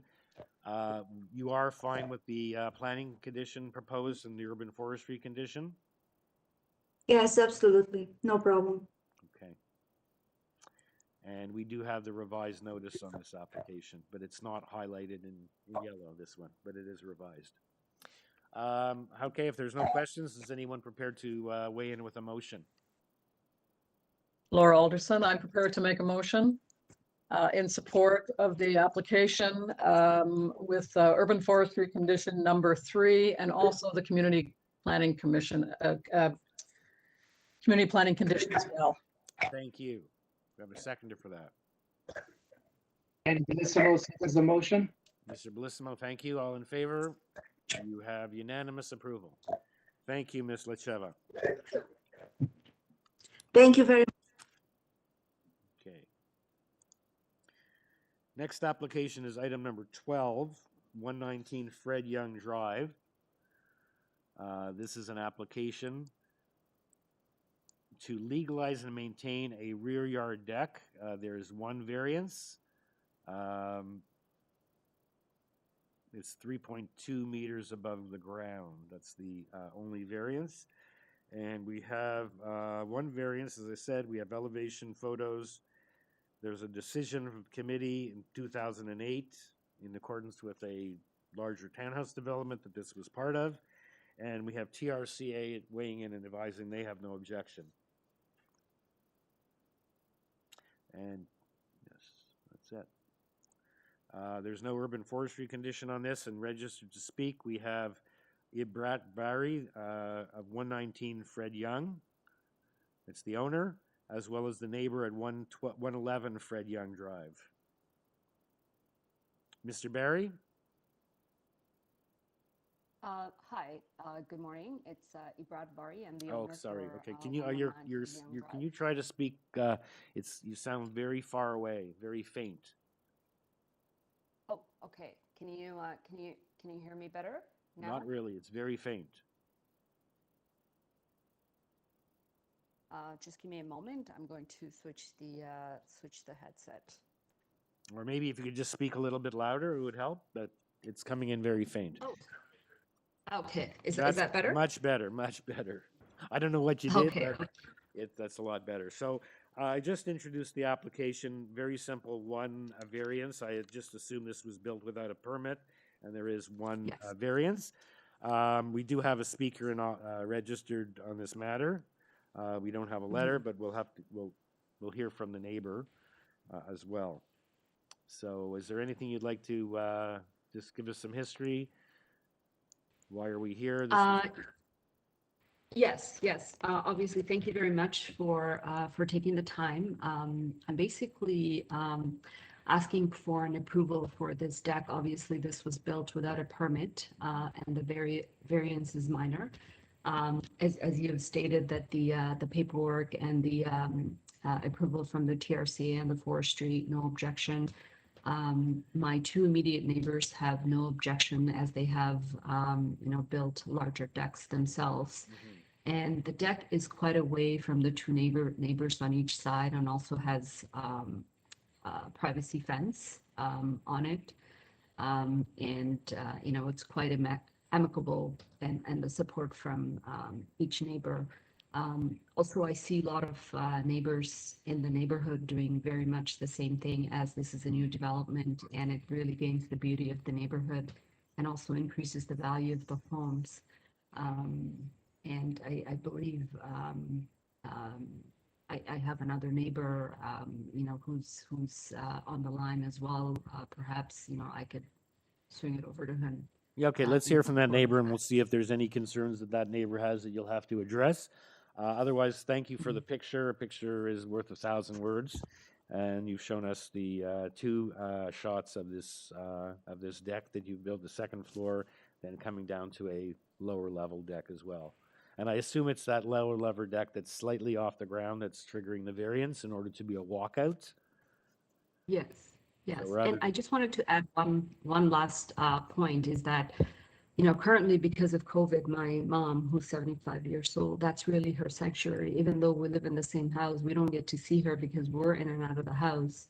So she spends a large amount of her time in the deck, and, you know, making any change would be sort of detrimental at the moment. So I really hope that, you know, we can proceed with a positive note. Thank you very much. Okay, thank you, Ms. Berry. Let's hear from the neighbor then, and you'll have a chance to reply to any concerns.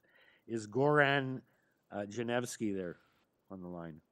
Yes, hi there. I was worrying here because I'm not able to unmute, but I guess somebody else is controlling that. Yes. So I'm actually here to support my neighbor, Ibrat. I don't have any objections or concerns. Okay. It is the nicest looking balcony on the street, and it's, you know, built very sturdy, and you know, we never hear any noise or any partying going on from over there. So, you know, I'm just here to support her. Oh, very nice. That's very nice of you to come on the line and stay on the line in order to do that for your neighbor. So it's because I was going to note you're several doors away. So that's wonderful that you're here to support your neighbor.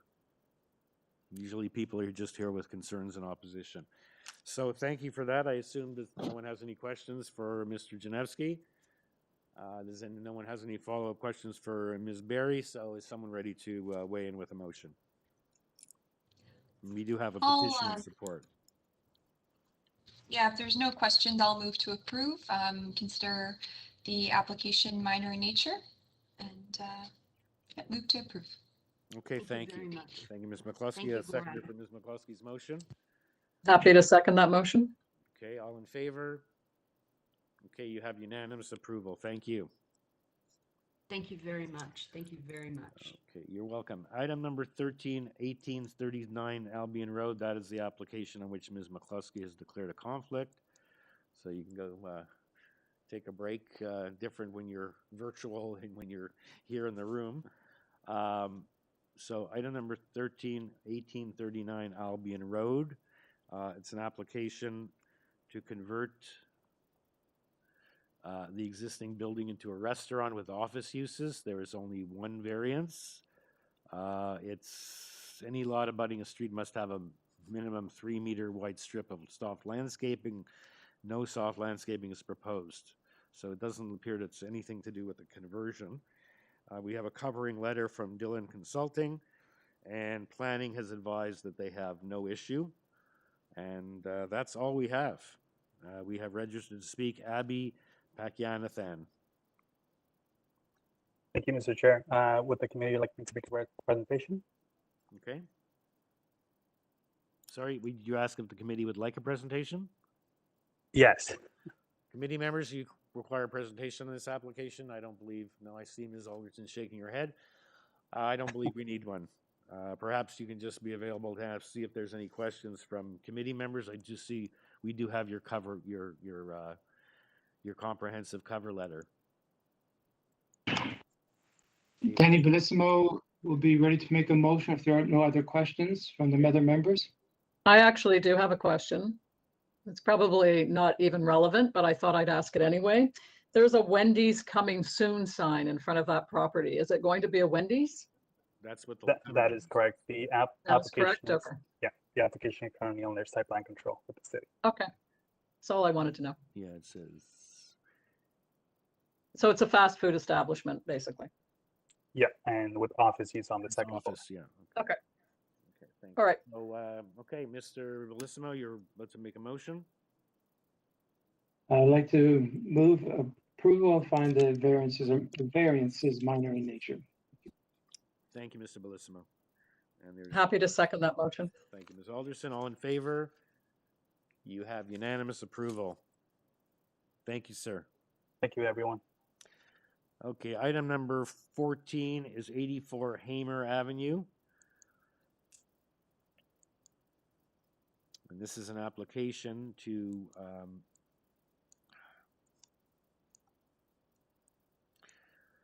To extend the existing garage to the rear and construct a new rear yard deck, there is only one variance, the coverage inclusive of the deck.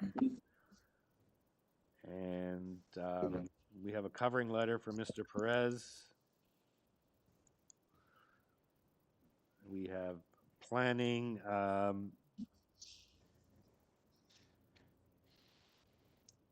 We have concern from Mr. Tiwari. I didn't seem to see an address. Planning, I believe. I see something from planning. Staff report.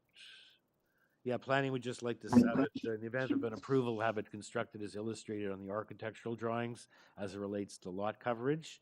And we have a letter of concern, like I said, I don't believe there is an address, as well as an opposition letter. Registered to speak is Mr. Perez, as well as Taru Tiwari at 82 HAIMER next door. Mr. Perez. Good morning again. This is Eddie speaking again. How is it? Okay, so planning was in touch with me, and we reduced the balcony as per their request, and pretty well we only have the one variance, which is covers. Everything else we complied with. Okay, so did you say that planning wanted you to reduce the deck? Is that what you just said? Yeah, we already did. We submitted revised drawings. Okay. Mr. Carvalino, is that before us? I just see the original notice here. I don't see revised notice or drawings or waivers or anything like that. Yeah, I wrote the cover letter and I sent in a waiver. There is revised drawings on the website. I just checked.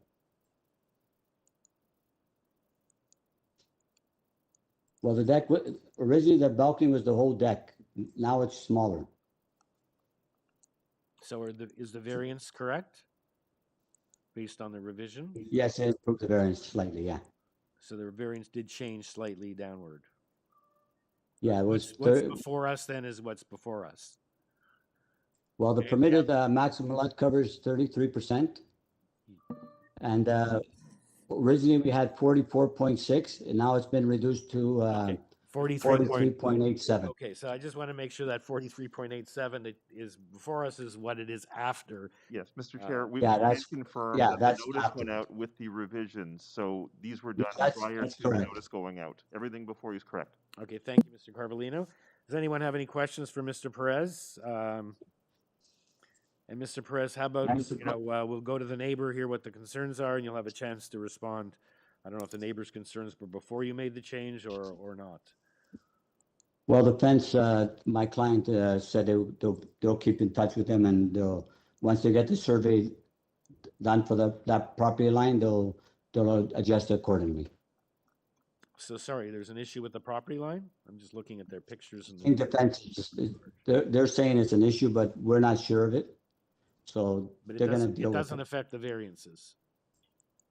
The Pardon me? variance, it doesn't affect the variance. Any issue with the No, survey? it has nothing to do with the variance. Okay. It's on the other side. The deck's on the opposite side. Okay.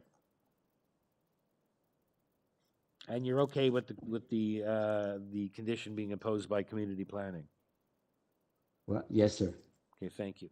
Okay, so Taru Tiwari at 82 HAIMER. Welcome. Thank you. Yes, we need to have them move the post out of our property so that we can build our own fence. So I believe Mr. Materos is going to work on that. That's what I heard. Okay, you're coming in very faint. I can hear you, but it sounds like you're far away. So are you okay with the application as it stands in terms of what's before us, the issue of the height of the size of the deck with the coverage The at size of the deck 43.89? is fine. They have a post against our wall. As you can see, this post here, this is against our property wall, right against our wall of the house. Mm-hmm. And we need to move that out because it's into our property. It's past the property line coming into our property. Yeah, I So saw they the need to picture take just that out and put it. Yeah, we see the picture. So that's And- something that the applicant is going to, on the record, is that he will address that. And if The survey shows it will be moved. Is that correct, Mr. Perez? Great, thank you very much. Okay, so you have No issues issues with at the all actual after deck. that. Okay, thank you so much. Okay, Perfect, Mr. thank Perez? you. Thank you. Yeah. Okay, Mr. Thank Perez, you. you're going to look into this issue, and if it's necessary to revise, you will revise if it turns out there's an encroachment onto their property. Correct? Correct, yes, sir. Okay. Okay, committee members, any questions for Mr. Perez, or is someone ready to make a motion?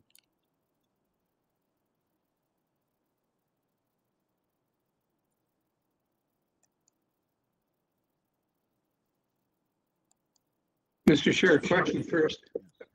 A question first. Yes. Did we hear that the variance has been changed so that the coverage is less than 43.87%?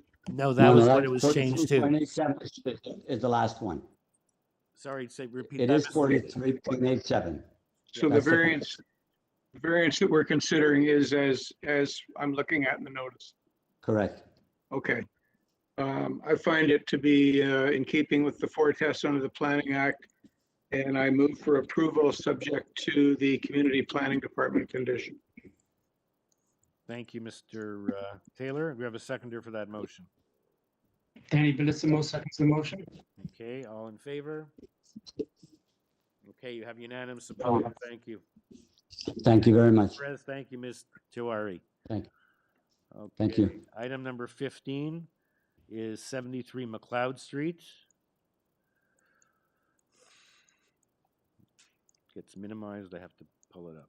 Okay. This is an application to construct a one-story front addition, which will include an attached garage, a new covered front porch, and the existing attached garage will be converted into habitable space. We have one speaker, Frank Montano, architect agent on behalf of the applicant. And we have Urban Forestry requesting condition number 1. And we have 2 variances, and we have no communication from anyone. No neighbors with concerns, and no city departments with conditions or concerns. Is Mr. Montano on the line? Thank you, Mr. Chair. Frank Montano. Just to clarify, we do have one letter of support from the immediate neighbor to the south. Don't know if you see that in your notes. Didn't see that. Mr. Chair, I believe that was sent right at the beginning of the hearing. So it's fresh off the press. Yeah, I see we have this letter, Dan Tafour, owner of 71. So that's right next door. And this is dated March 22nd. Right next door, yes. So this just came to me. No, the members don't have this, the support. It was sent by email? Okay. So we do have that. It was sent by email yesterday afternoon. Okay. So committee members, we have no concerns from anyone here. We do have the neighbor next door in support. Someone ready to make a motion? And there is urban forestry condition number 1. I'll move to approve the application subject to urban forestry condition number 1. I find it in keeping with the 4 tests. Thank you, Ms. McCluskey. Seconder for that motion. Ms. Happy Alderson. to second that motion. Thank you. All in favor? Unanimous approval. Thank you, Mr. Montano. Thank you. Have a great day. Okay. Next application is item number 16, 5 Glenaden Avenue. It's an addition. It's an application to construct a 1-story rear addition, a 2nd-story rear addition above the existing dwelling, and a new rear deck. There is, again, in this case, only one variance. The gross floor area of 0.53, where 0.5 is permitted. So again, very minor. We have no communication from anyone, no neighbors, and no city departments. And I'll just point out that basically the applicant is only over about 15 square meters. Otherwise, the application complies with the zoning bylaw. Speaker for this is Craig Reitz, agent, and as well we have the neighbor next door at 7 Glenaden on the line. Yeah, Mr. Chairman, we just got an email from the homeowner at 7 Glenaden, She wasn't sure if she was going to be able to stay on the line or not because she has a conflict at work, but I see her still on WebEx. Let me just see if she's still there. Okay. Hi, is this Catherine Guilam Chow? Catherine Guilam Chow? So, Mr. Chairman, she is logged in, but she's probably on a different call. So She you did know send what? her. Let's hear from the applicant first. Quickly introduce the application. Okay. The application is 15 square meters over, otherwise it complies. So, love to hear what she has to say. But if you can't, I don't know what her concerns are. Perhaps the applicant knows what her concerns are. Applicant, Mr. Reitz. Good morning. My name's Good morning. Craig Ritz, 53 Chauncey Avenue, agent for the owners. As you've indicated, really a very small variance, just over by 3.3% on the proposed gross floor area. As you can see on the site plan, just a small addition on the ground floor, which would help extend a very existing modest kitchen, and then a small addition to the second floor, which is just expanding to give the house a proper master bedroom. We feel that what's proposed is very much in keeping with the standards of the surrounding neighborhood. As you can see on the site plan, the proposed second-story addition is well back of the line of max allowable depth, the 17-meter depth. What we're proposing over that existing ground floor rear addition that was constructed by previous owners, we're back about 4.86 meters or 16 feet from the actual line of maximum allowable depth there. So I think that, there's certainly a mitigating circumstance there that we did build out over that proposing to build out over that entire ground floor portion, keeping it, well back of that main wall. We just wanted to, again, we think it is, a mitigating circumstance there. Okay, thank you, sir. Like I said, I think this is the most minor application I've seen so far today. You're only over by 15 square meters, and otherwise you comply with the bylaw.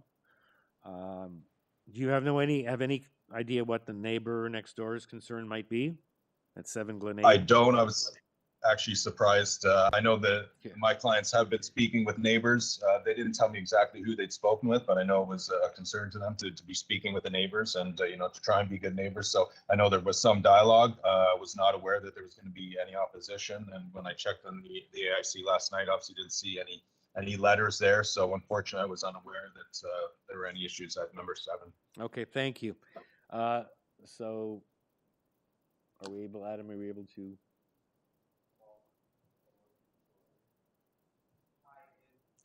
Is Catherine Guilam Chow on the line?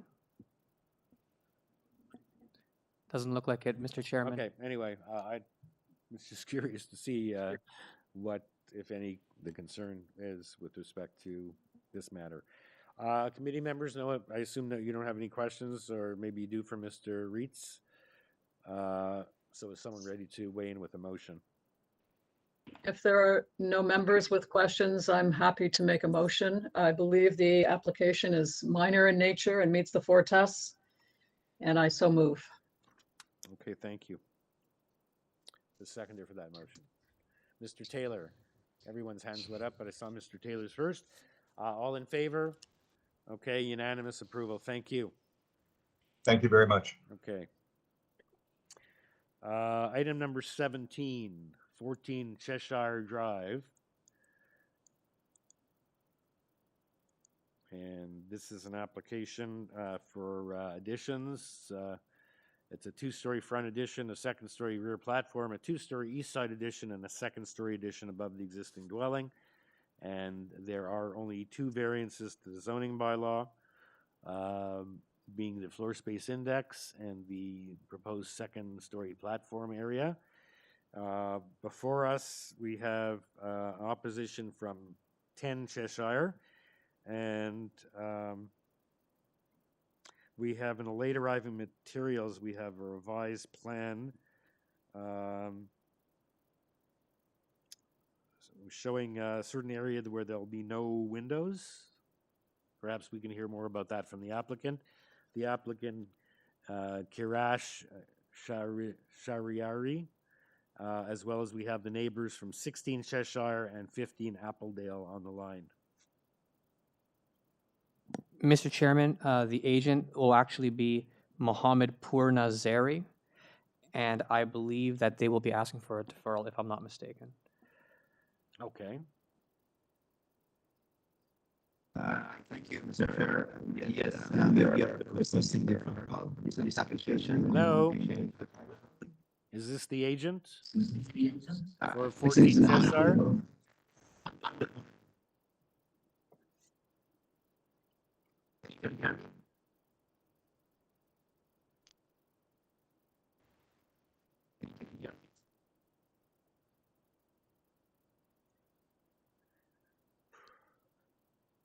You hear me? You have him on the, this is the replacement agent, correct? Mr. Chair, can you hear me? Mr. Pernazeri, we can hear you, but you're breaking up. Perhaps your microphone needs to be switched or something? I don't even believe he's talking to us, perhaps. Maybe I'm wrong. I'm talking to you. Can you hear it? Can you hear me? He is speaking, he is addressing us, Mr. Chairman, but we can't really understand what he's saying. Can you, Mr. Pernazeri, can you disconnect from WebEx and call in as a call-in user with the phone? Right now. Do you have the information in front of you?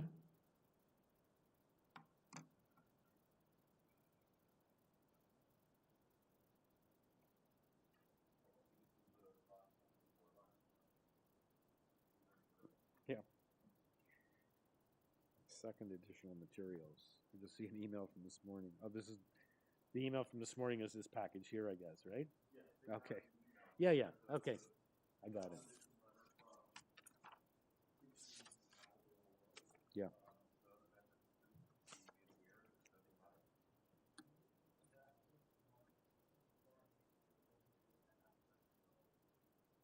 It's pretty.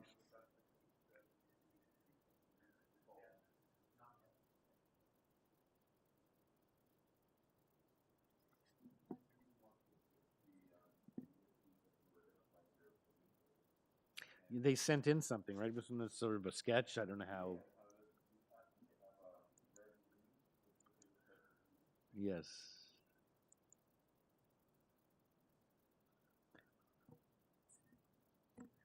Still no call-in. Yeah, that is in the late arriving materials, which.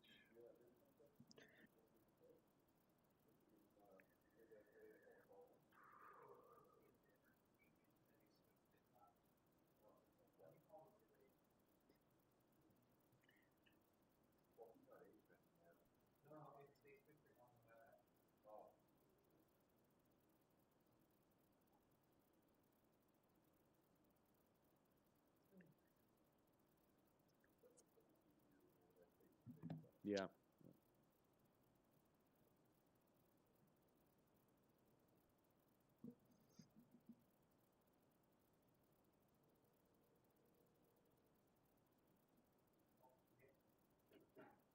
Looks like we have a new call-in user. I'm going to unmute this person. Mr. Pernazeri, is that you? Yes, can you hear me now? Yes, perfect. Thank you. Sorry about that. I really don't know what was going on with my microphone. I could hear you, but you couldn't hear me. Okay, welcome. We got you here anyway. So we just heard something about from staff that you may be requesting a deferral.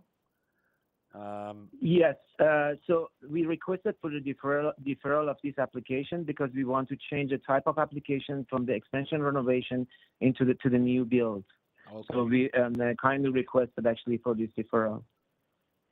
Okay, so you want to defer because you're no longer going to do all these additions. You're going to come in with a new detached dwelling application. So the application will obviously change. Different plans and everything. But I'm really happy to hear the oppositions from the neighbors in case so we can use them actually for our the new design. Yes. Okay. So first of all, we do have the one letter from the neighbor at they say at 0.6, it's not minor.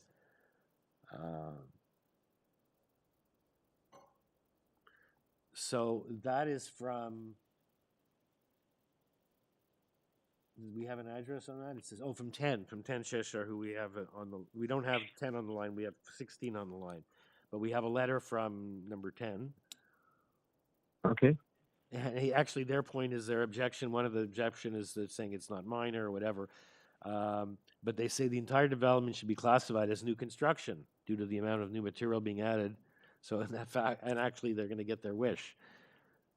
So you're going to make changes. So we have two people on the line. We'll have to just hear from them on the issue of the deferral, not on the merits of the application, which is going to change anyway.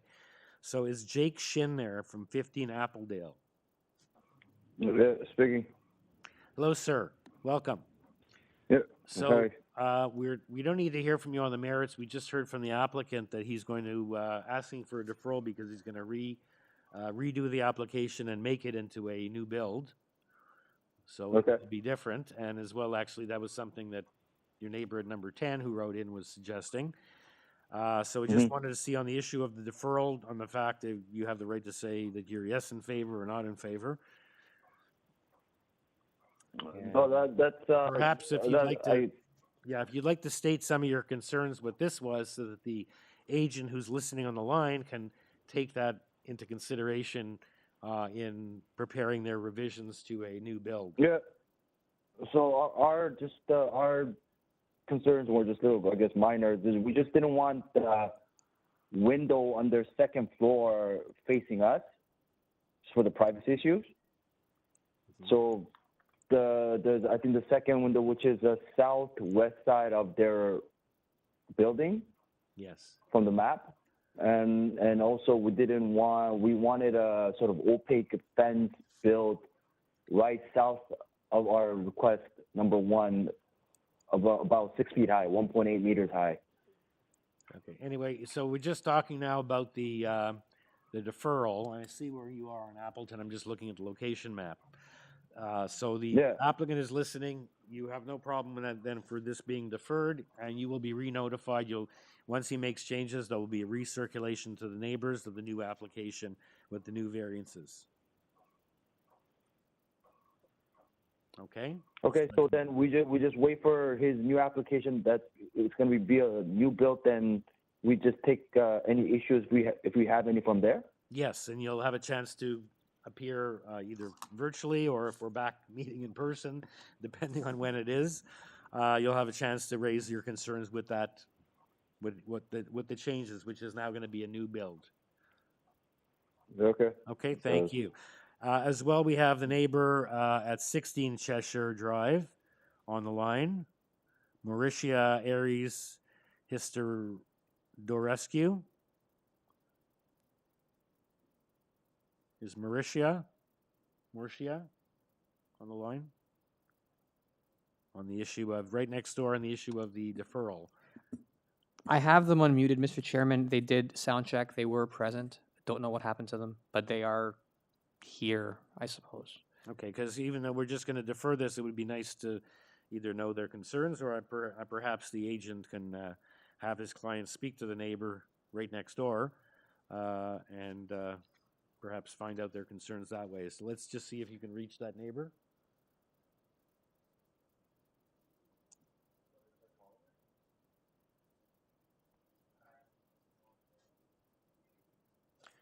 Well, we do have, in the normal course, and but we're running ahead of schedule at this point. We have an hour and a half lunch break till 1 o'clock, so we can afford a couple of minutes to try to get the person on the line, even though it is a deferral.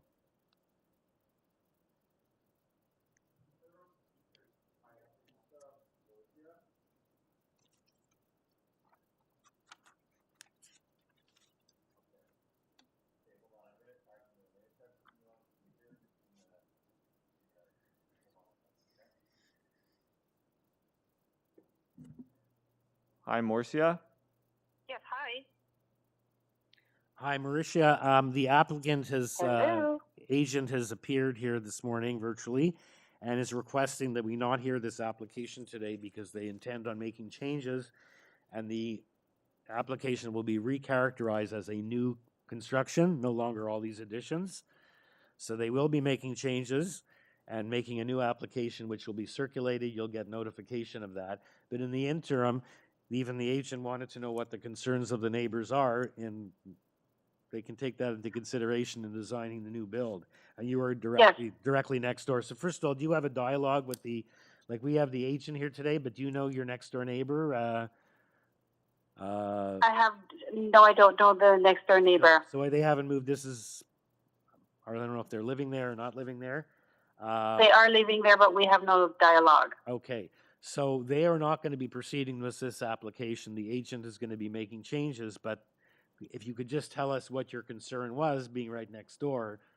The agent mentioned that he would like to hear what the concerns are before he redesigns the new build. Okay, I did hear that about the new build. My concerns were where the windows would be on my side because it's looking directly into my yard. No big deal, but I just needed to know what would be on that side of the house. Okay. And also, I noticed the agent is also owner. So is this going to be them living there, or is it going to be a Airbnb? At this point, I assume it's going to be designed as a single family residence, but I'm just saying we want to know, we don't have an application before us now, so we just wanted to just let you know that the matter is going to be deferred with hopefully your consent, and perhaps the neighbor will speak to you or share the plans with you even before they file it with the committee, because typically once it's filed, there isn't a lot of time to respond between then and the hearing date. But if the applicant is willing, can show you the plans or show both adjacent neighbors the plans, the neighbor behind, even beforehand in a neighborly fashion, that we can't force them to do that. But we understand, obviously, as a next door neighbor, you have the most concern with either if this was going to go ahead or now on the redesign that they're going to do for a totally new build. Okay. Okay, thank you. Okay, committee members, so we've heard from the two neighbors on the line. They're aware of the deferral, and it's going to be a complete redesign. I'm going to hang up. Can I have a motion for deferral, please? For deferral? Thank you, Mr. Bellissimo. Seconder for that motion, Ms. Alderson. Happy to second that. Thank you. All in favor? Okay, the matter is deferred, and we'll see you here eventually once you've redesigned a new detached dwelling to be built on this lot. Thank you. Thank you, Mr. Chair, and thank you, committee. Okay, and it's now 11:35, and we're adjourned for the morning until the 1 o'clock agenda, which we will start on time. Okay, have a nice lunch, everyone. Mr. Chair, you're muted. Oh. Okay. All I said is we stand adjourned until 1 p.m. We'll be able to start the 1 p.m. agenda on time today. So have a good lunch.